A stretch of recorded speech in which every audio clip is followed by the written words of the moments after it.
ہے. اس طرح مزید ہم نہیں رہ سکتے. ہندوستان کہتا ہے میں آزاد کشمیر گلگت بلتستان پر حملہ کروں گا. اگر ہم کسی جنگ کے خلاف ہیں پھر بھی یہ دونوں ممالک اپنے جنگ چاہتے ہیں تو اپنے مستقل بارڈر پہ جنگ لڑے.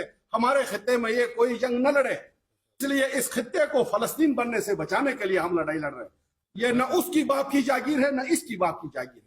ہم اپنے اس دیش کی بات کرتے ہیں. یہاں جس پریس کلب میں بیٹھے ہیں یہاں سے 5 فٹ باہر جائیں گے تو ہمارے پاس انٹرنیٹ نہیں ہے.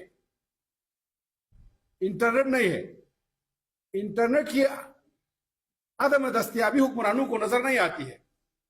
نمبر 1، بجلی کی طویل لوڈ شیڈنگ کا نظر نہیں آتا ہے.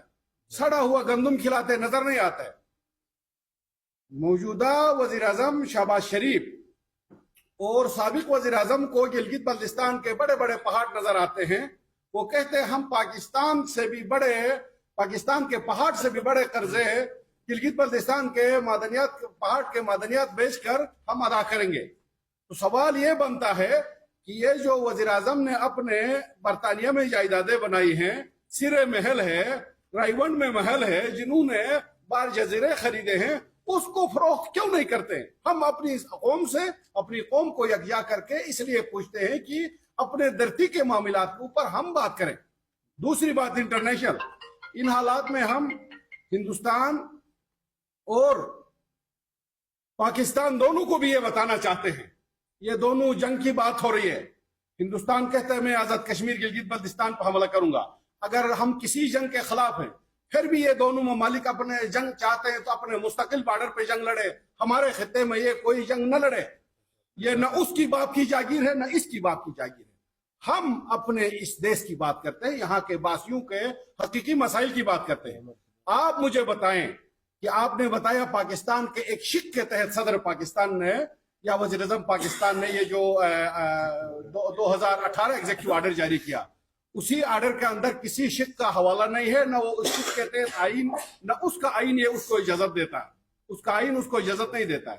اس نے حکم نامہ جاری کیا. حکم نامہ ایک بادشاہ اپنے رعایا کو جاری کرتا ہے جناب. اس لیے اس حکم نامے کے خلاف ہے ہم، اس غیر قانونی حکم نامے کے. نمبر 1.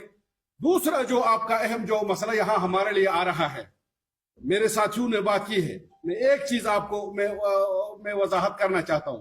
آئین پاکستان کے کس شک نے، اقوام متحدہ کے کس شک نے یہاں لوگوں کو انفراسٹرکچر میں، تعلیمی ادارے بنانے میں، میڈیکل یونیورسٹی بنانے میں، انجینئرنگ یونیورسٹی بنانے میں، آپ کا آئین ساز اسمبلی بنانے میں رکاوٹ ڈالی ہے؟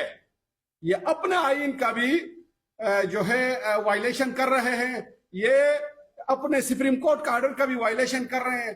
ہم کہتے ہیں ہم لافل جو بات کر رہے ہیں، ہم قانونی جو بات کر رہے ہیں، اس قانون میں لکھی ہوئی پرامن بات کر رہے ہیں. ہمارے دوستوں نے کہا کہ آپ کا لہجہ تلخ ہے. کتنا پیارا لہجہ ہونا چاہیے، تلخ لہجہ تو یہ نہیں ہوتا. یعنی بالکل لافل اسمبلی ہوتی ہے.